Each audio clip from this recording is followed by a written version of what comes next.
Namaskar, hello and welcome to the day 6 of the Tete-a-Tete with chroniclers of Modi राज्य। एक सप्ताह की भांति हमारे भारतवर्ष में रामचरितमानस का सप्ताह पारायण होता है, श्रीमद् भागवत का 7 दिन का पारायण होता है।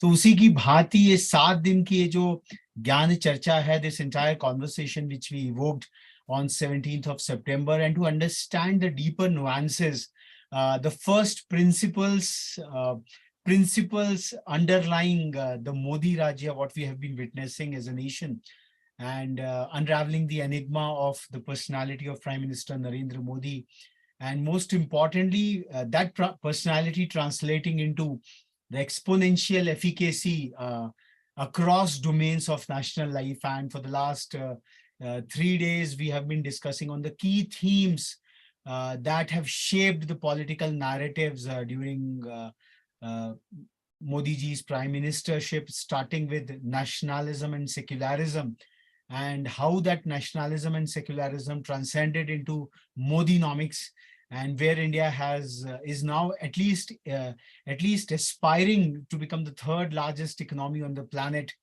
And how that Modinomics further helped attune the national security, both on the external frontiers and also the internal aspects over there. And today, again, it's a kind of a circular discourse where Randeep sir would be illumining us much deeper as to how the civilized national facets of Bharat, India's spiritual and cultural heritage, has been intertwined into the good governance, into the grand governance of Bharat, and how this intertwining of India's spiritual and cultural heritage, again, like a feedback loop, it goes back to India's nationalism and the true secularism, again to the economic prosperity, and again to the national security. So this way, the way Randeep sir has crafted and curated this discourse, it's truly mind-boggling, because one element is I would say is nurturing the other, and then there is a feedback loop what we are witnessing out here.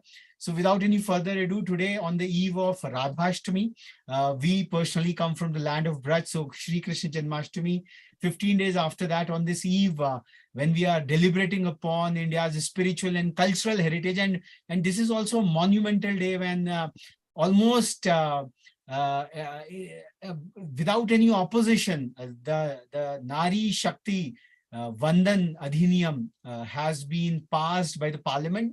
Such kind of a vision, such kind of a timing, what Prime Minister put it across, and somewhere he would also unravel maybe in the last episode how he has seen it with the delimitation, with the extension of the new parliament, with the 888 kind of a parliamentarian. So it's all meticulously planned, meticulously envisioned. Nothing is left to chance. That is all what we have been learning from Randeep sir. So quite a momentous day कि भारतीय अध्यात्म और सांस्कृतिक जो विरासत है उसको मोदी जी ने not just an emotional sentimentalism or superficial chatter, but something which has been brought amidst all the challenges. It has been brought into the I would say the parlance of the governance, and which is quite a task that way. So over to Randeep sir to hold this session, sir. Namaskar, Raghav ji. So yeah, it's a very interesting session, and before the chat, I was just wondering, how do we kind of take this forward? But as usual, as I've been doing it in the past episodes, let me again take you back again to Nehru's time, because the point is, even after 75 years of independence, we are still talking about reviving our, cultural and spiritual heritage. which to me is quite unfortunate and sad.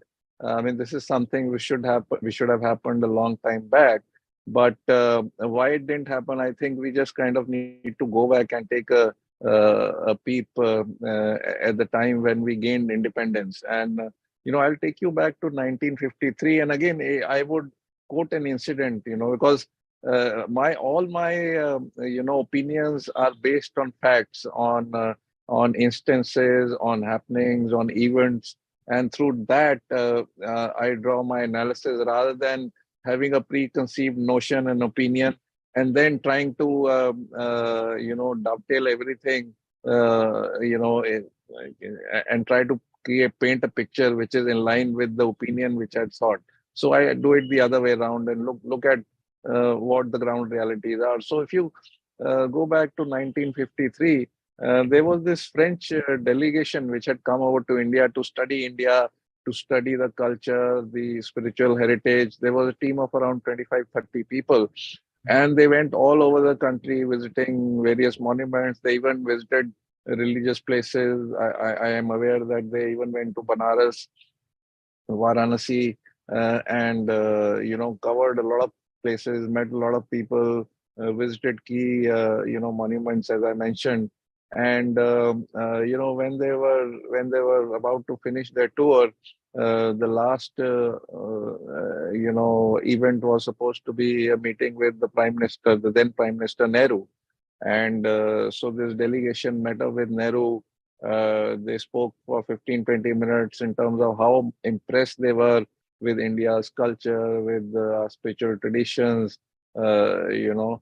And Nehru heard them, and in the end, he just said one line. He said, "You're actually praising something which I'm trying to destroy in this country." And and then the meeting finished immediately after that. So, the point being that, and of course, and if you talk about these instances, then the retort you get from the other side is that, Nehru had a lot of pride in our, tradition, ancient Indian heritage. Look, he wrote Discovery of India. Now, the point is, if you actually it's ironic. I've read that book. I'm sure a lot of people have read that book. In the forward has been written. I'm forgetting the name, but one of the biographers of Nehru. And while explaining, giving Nehru's history of Nehru, he clearly mentions that Motilal Nehru brought Nehru up in English traditions because he felt that was the ticket to a bright future. So, and Nehru was never shied away from accepting that his upbringing was that of a British.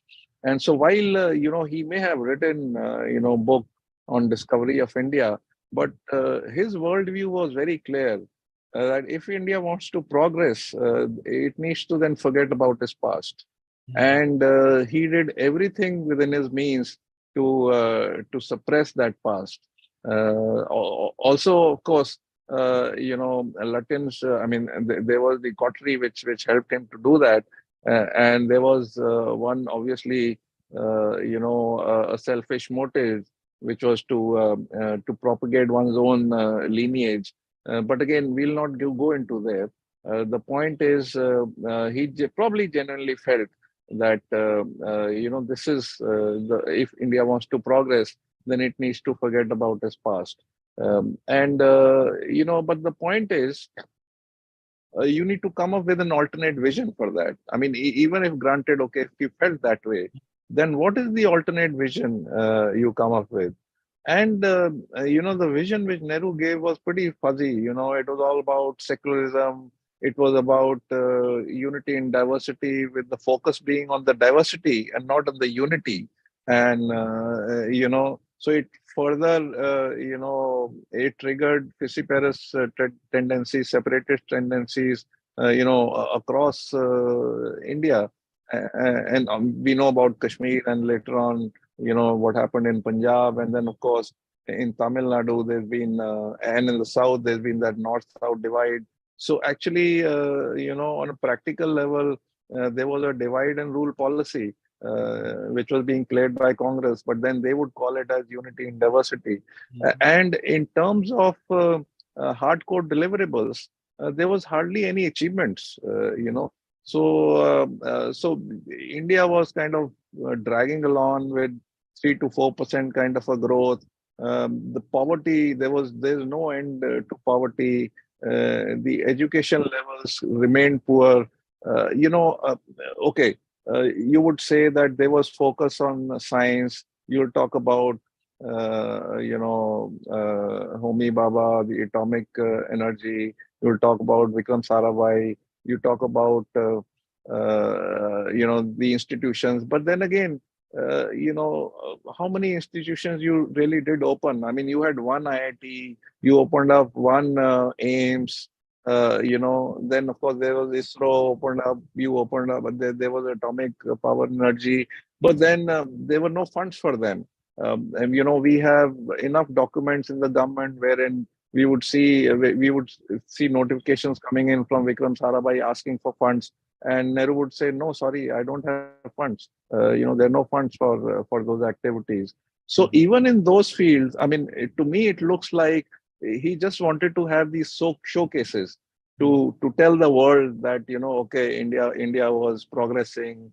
There was a scientific temper, but it was very limited. There was those islands of excellence in an ocean of mediocrity.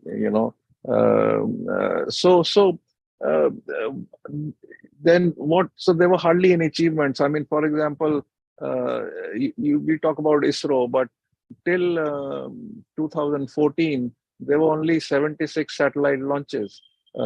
Since then, the number has gone up to beyond 430. So within 10 years, we've kind of launched satellites, 5 times more satellites than we had done in the past, 60, 70 years. We had developed capabilities over a long period of time, but we would not test it. For example, the anti-satellite missiles. We had the technology, but Manmohan Singh just did not have the past government just did not have the courage to test it. It took a Modi to test those. So the point is that while you suppressed our ancient Indian heritage, we became kind of rootless, and so the old defeatist mindset continued on, and actually built even further because we hardly had any achievements. And the poverty remained. If during the time of independence, India's economy was 4% of global economy, by 2014 it had gone down to 3%. So we had hardly any achievements in terms of economy, in science, in So sports. somewhere, in essence, you are surmising that because of the lack of an objective pride in India's spiritual and cultural heritage, and because the agenda was somewhere to annihilate it, Yeah. to build a kind of a fictitious new India, a rootless new India, away from her civilizational aspects. There was no aggression, that commitment, that dedication. It was all going in Yeah. a So, fuzzy fashion. like I said, I mean, if I, as a very objective commentator, if I say that okay, I would still be fine if you were to kind of reject our past, but Okay. come up with a compelling vision, come up Mm, with a mm, compelling mm, idea, come up with a compelling ideology, come up mm, with a compelling philosophy. You didn't do that. mm, Secular. I mean, see, you're talking about a country which was extremely poor, very high level of illiteracy levels. The poverty levels were high. There was a very poor healthcare, uh, and if in that scenario you talk about unity in diversity, you talk about fuzzy concepts like secularism, you think those will resonate with the people across the board, no, those won't resonate. In fact, let me give you an example, and again go back to Swami Vivekananda. As he preached, Vedic thoughts and Vedic ideas across India, uh, you know, he eventually realized, and this happened in Kanyakumari. This happened, where you have now Swami Vivekananda Ashram. He actually sat on that rock at the end of the Indian subcontinent on that Kanyakumari rock, and there he kind of was contemplating. He was in deep meditation. He realized that while he's been talking and he has been promoting India's rich spiritual heritage. But the fact is that when you have so much of poverty, when you have hungry stomachs, those things are not going to really resonate with people. So that is where he came up with the idea of self-sacrifice, the idea of serving people, servicing the poor people, and in fact, eventually he would come down very hard with rich people in terms of and he would kind of berate them that you need to kind of give up, and you need to donate, and you need to do a lot of service, and be selfless basically. So that exactly is the idea which I think the administrators who took over from British rule, that is something which they should have imbibed.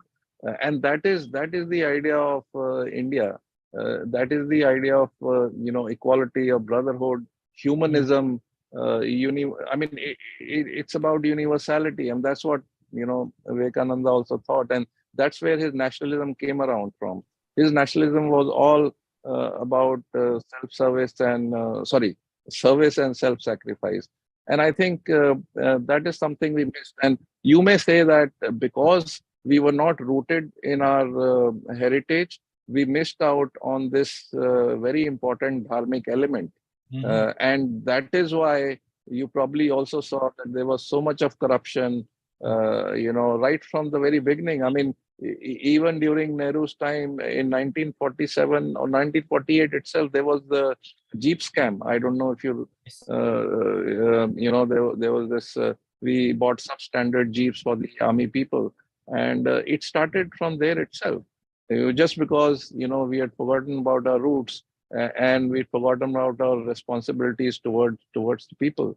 So, These so high that, sounding egalitarian words which came from the West, the welfareism, all these high, mm, we had it all in our own spiritual heritage. The dialectics of mm, materialism saw it in a different fashion. They had a different dimension to it. But yeah, since he was, our first prime minister was not that rooted into the Indic heritage and culture, and somewhere he had an option over there. So that had we could not unfurl that into practice, into governance over yeah, there. yeah. And Mm. and let's look at how Modi brought it to the fore, Yes, yes. Mhm. and promoted that. I mean, so let's look at first how he did it internationally. I mean, very early on during in his governance period, he went to UNGA, and he talked about Vasudev Kutumbakam, Mhm. and that is where he unfurled the idea of making yoga as the international day, because he really felt that yoga is for humanity. It is Mhm. not just for, and it's extremely secular. That's how he kind of positioned it. Mhm. And he said this is for the benefit of mankind, and the world heard him. Then he talked about environment, and he talked about how our rich heritage actually was so much in tune with nature, and in fact would not just respect but worship nature. We worship our rivers, we worship our trees. There is this oneness with nature, with animals, with birds, and that is and he put those thoughts and those views to practice. So for example, today India is the only country which is meeting environmental goals. uh, you know, uh, and so we are setting an example for the world. We are the people who are leading the International Solar Alliance along with France. Modi, first of all, one is promoting what India has to India's philosophy, and also the fact that we can give so much to the world, and we are doing it through yoga. We are doing it through our initiatives in the environment field, but also now we are doing it through our vaccine, providing vaccines, and the Jan Dhan, providing the India Stack, the digital platform, and there are so many things. And of course you have Jai Shankar, who talks very proudly about our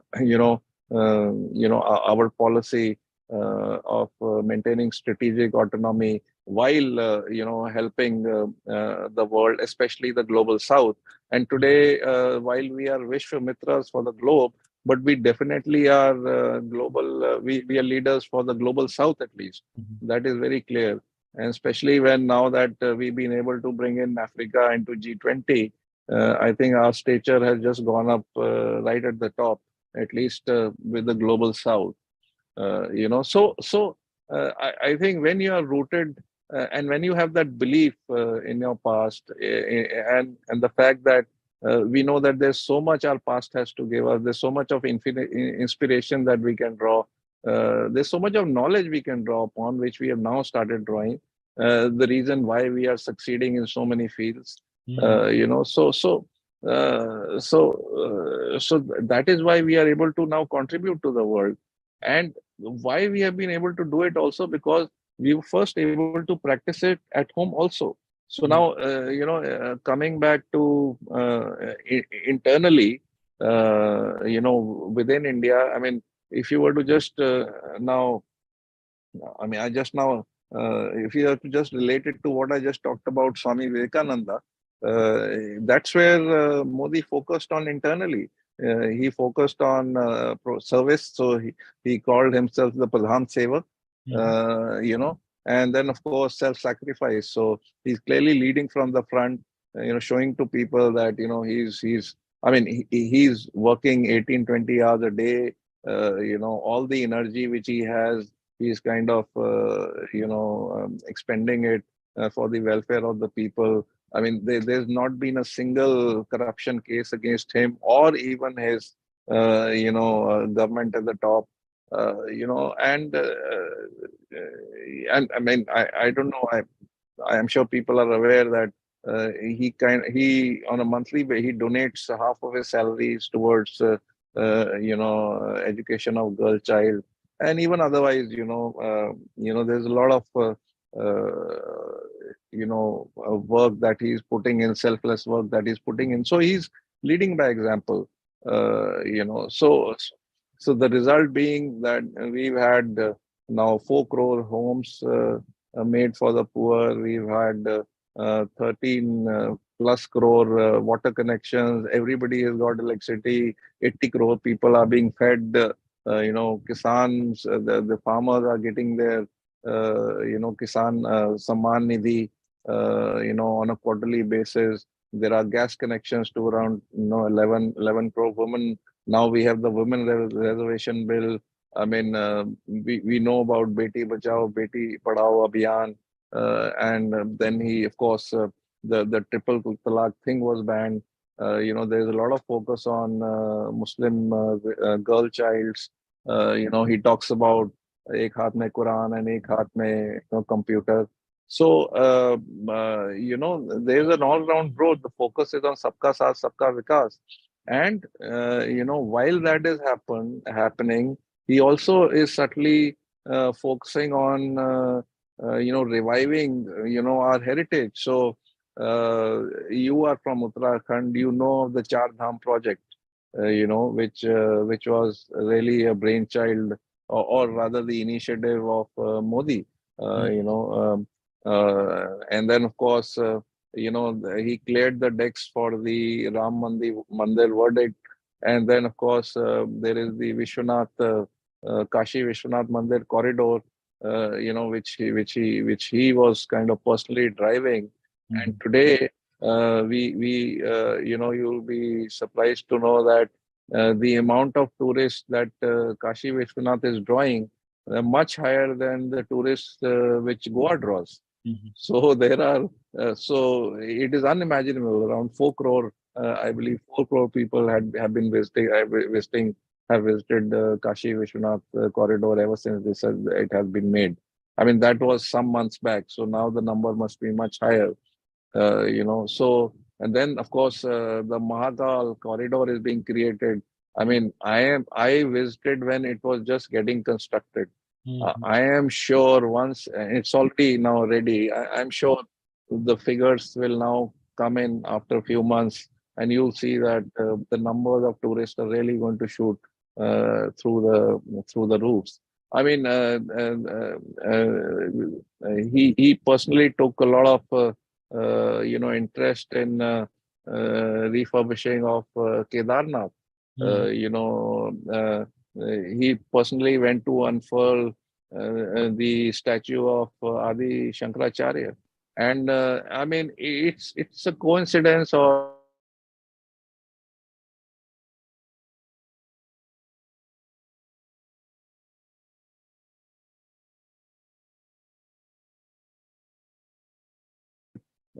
Modi is doing something very similar. He is reviving, those you say those critical places, Mhm. across India. So people travel from all corners, south to north, east to west. I mean, he again revived the Tamil Sangam. Mhm. I think that happened last year only when Banaras, a golden food. Banaras, yeah. So entourage from south went, and in fact, so along, and Modi personally attended that, and he obviously had, with him two, I'll say, very high potential prime ministerial candidates for the future. So one was Yogi, the other was Annamalai from Tamil Nadu. So both of them were there, and so he's talking about, and all his actions subtly, clearly are working towards making India united. He's trying to remove those north-south divide. I mean, if you see, he will very regularly quote from Tamil scriptures, and to the extent, not just within India, but on United Nations forums, he has been quoting Tamil shlokas from Tamil scriptures very often. So he is consciously working towards that, and the uniting factor for us is India's spiritualism, and that is what even Swami Vivekananda felt, that our philosophy, our spiritual philosophy, is the only uniting factor, for this country, and Modi is promoting that. So that is, so what he is doing is he obviously is enunciating or reviving that idea of India, which I talk about in my book also in the end. And while he is doing that, he is providing good governance, on the lines of Ram Rajya, so that people get glued to, people get interested, and these even the philosophy also resonates with more and more people, and they see the benefits of it, and that hopefully will unite Indians from all across regions. So broadly, this is, I believe, from whatever I observed, Mhm. this is what Modi has been pursuing, at both levels, both at the philosophical level and as well as the governance level. So he is providing a vision, and he is delivering on that vision, by making people progress. And the most striking part is his approach of impregnating it all without, I would say, without having any much bigger controversy. Like it gets accepted phenomenally well. His approach is so moderate. Like, for example, the Sengol, the entire ceremony around Sengol, it was such a, I would say, a spiritual insignia, and then it was a tool for national integration, and the beautiful way with which it adorns the high seat of the Speaker of the Lok Sabha, and the way he, in fact, he even dons the cultural, I would say, attire of the local cultures all across. People mock at it. That is one part of the story. But then it is the Vesha Bhusha of the people which defines their culture and the respect he extends to it. And at a prime ministerial level, how much time actually he invests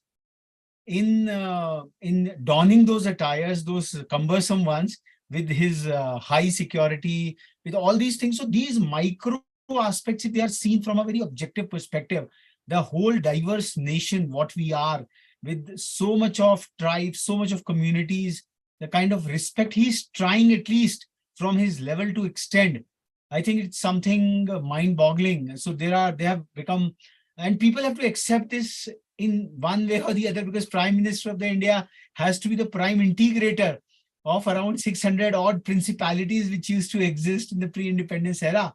So those many small geo-cultural locales, whatever we have, and multilingualism, like the way he has promoted the Bharatiya Bhasha Divas, has been dedicated to the birth anniversary of Mahakavi Subramaniam Bharati, the Tamil poet. So these are phenomenal steps out there. So Dr. Surbi, I would like to just bring in for your comments, if at all, and some questions from sir to take, because culture and heritage is quite a close subject for you. So, to my observation, I also concur with both Randeep sir and Raghav ji that Modi ji has really brought out the insignias of Indian culture so deeply that right at the entrance of the G20 Bharat Mandapam, the big Nataraj statue was so stark and signifying the Indian heritage, the Indian pantheon. When the point when we had the handshake with the all the heads of the countries, there was the chariot wheel at the backdrop, and he actually made all the healthy institutions greet them with a namaste, with a namaskaram. And I think this is something which is really no questions at this point. But then yes, that I would like to just comment here that Modi ji has taken pains, great painstakingly, been meticulously gone to the representation part of Indian culture and heritage at the global forefront in a major way. And this is something really commendable.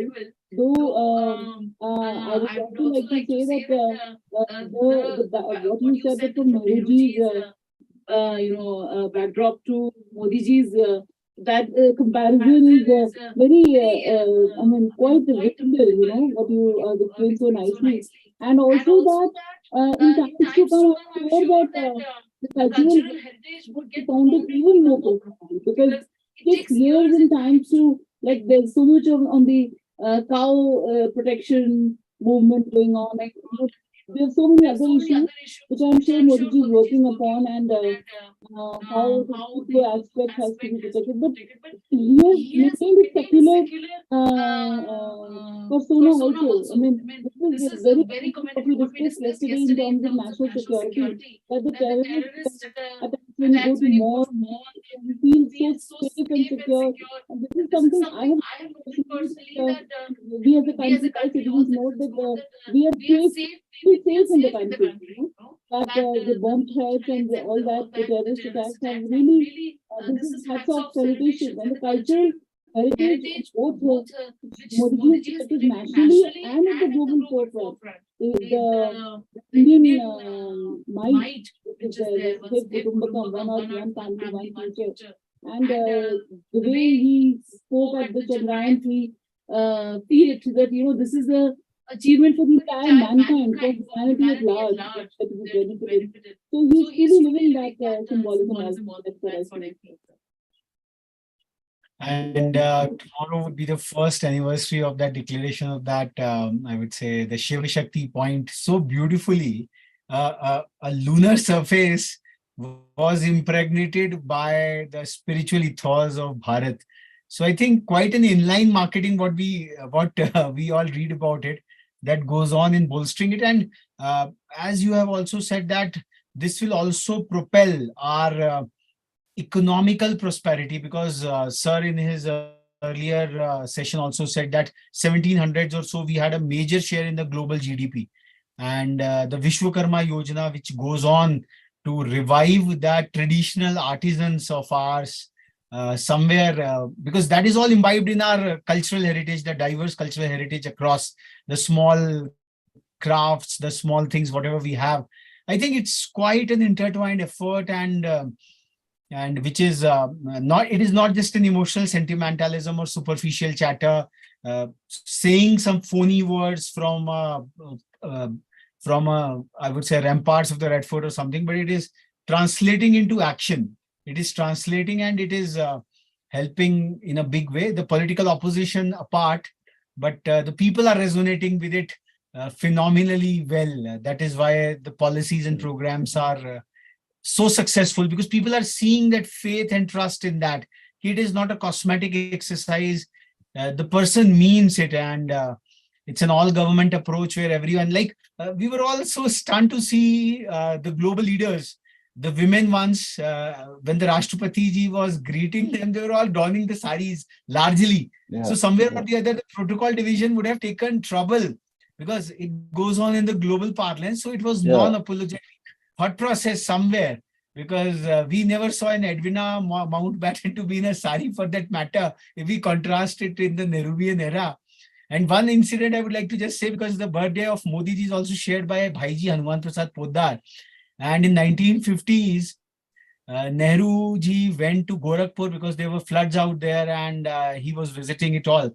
And Bhaiji was very close to Gandhi ji, and Dr. Rajendra Babu wanted to decorate him with a Bharat Ratna, which he politely refused, because he had a great contribution, the founder editor of Gita Press, Gorakhpur. So Nehru visited the Gita Vatika where Hanuman Prasad Poddar ji resided, and it was the occasion of Radhashtami itself, which is tomorrow. And he could not identify the Jhanj and Majira, which used to be जो कीर्तन संकीर्तन की परंपरा में चैतन्य महाप्रभु के समय का जो झांझ मजीरे होते हैं बड़े बड़े. So he could not recognize what is all this. So such was his alienation from the roots of Indian ethos, because Gandhi had that ethos, and he in fact took the civilian disobedience movement from perhaps Chaitanya, who rose against the Kaji of Nadia of that time. But perhaps his alienated thought process, what you are saying, it was at most it was a pressure from the other doyens of that era. But as we could learn from you, sir, in these 6 days, that the parliamentary democracy is all about a prime ministerial democracy. The imprints of the prime minister is so very high on the national governance that though we have 542 plus members, but then the prime minister defines the real contours of governance, every micro shades of it all. And it is quite an epochal change what we are witnessing, and the speed at which things are happening, the efficiency at which they are happening. There are no project delays. And one more very important thing, in fact, probably for the sake of even offending, one of the MPs in Rajya Sabha was lamenting, oh, parliament building had got prepared earlier, but you were waiting for an auspicious movement. So देश काल का जो भारतीय चित्त मानस काल में जो एक समझ है, there is an auspicious movement. So people used to say that the transfer of power happened at an inauspicious time in Nehru's time, at the dead of the night. The Jyotishis lamented. That's why Bharat faced so much of challenges. So for any Shubh work, so the auspicious moment of Ganesh Chaturthi, he might be having his own electoral thought processes, invoking Tilak, eyeing at Maharashtra. Obviously, every politician has to do it because that's what politics is all about. But then try to see the synergy. That is what I'm saying. In line, one of the things what you were saying at the Madison Garden, everyone does Roja. It is celebrated all across. Arey bhai mera roza hai. It is commemorated all across. But just see, he was keeping the Navratri Vrata, and it became such a global talk of the town कि भाई भारतवर्ष में भी ऐसी परंपरा है कि लोग 9 दिन तक व्रत रखते हैं. So from the high office of Prime Minister, he went to the Middle East, and the entire buffet was complete vegetarian. The Sheikh said, Bharat का प्रधानमंत्री आया है तो भाई सभी वैसा ही खाएंगे. सो यथा राजा तथा प्रजा का जो भाव है, I think it has been led phenomenally well, and thanks to chroniclers like Randeep sir, who have really documented these deep insights and brought it about as a principle of leadership. It is not, I would say, again, something very emotional, sentimentalism or superficial chatter. It has a deeper imprint, and perhaps this goes to our mainstream journalism as well, who should start looking at more objectively and in a more principled fashion. So I think this is a short session today because this is our biggest capital, the civilizational capital of India is our spirituality and cultural heritage, which has evolved over ages and ages. And that's why kuch baat hai ki hasti mititi nahi hamari. And one more thing, that the way the G20 destinations were chosen, if you just plot it across, they were held at Vijayanagar as well. The 14th century, 16th century, Krishna Devaraya. So Bharat का जो भव्य भाव है कि we are not building a new nation. Our foundations are so very deeply impregnated, and Modi ji has phenomenally brought about. There are, I would say, superficial criticism which sway kind of a people for what reason Ram Setu is not being declared as a national heritage. There might be certain complications, policy complications out there. You are treading a very traffic-ridden word. The whole world is sitting to mark you as a right-wing Hindutva, whatever negative connotations, which he has avoided in all these 9 years phenomenally well. It is a driving in a extreme traffic, I would say, and tomorrow would be our Vishram for this week-long rendition of, I would say, the deeper insights that how India's stature, combining all these facets of the 6 days, and how India's stature. Sir said mentioned a important point that G20 has been made G21. Bharat में कहते हैं ना 19 नहीं करना होना चाहिए, 21 ही होना चाहिए. मतलब gains are talked in a colloquial भाषा, भी 21 है, 19 नहीं है, 21 है. So that is also has been complied with by bringing the African Union to the fold. And I would say that it has been a terrific conversation, sir, terrific illumining, and we will carry on, and we would be really looking for your sequel for this maiden book of yours, The Crusader, to whatever name you are choosing for the next one. And that would be quite a, I would say, best seller or best read book over there. So we'll close for today's session and join in tomorrow for the last rendition over here. So till then, namaskar.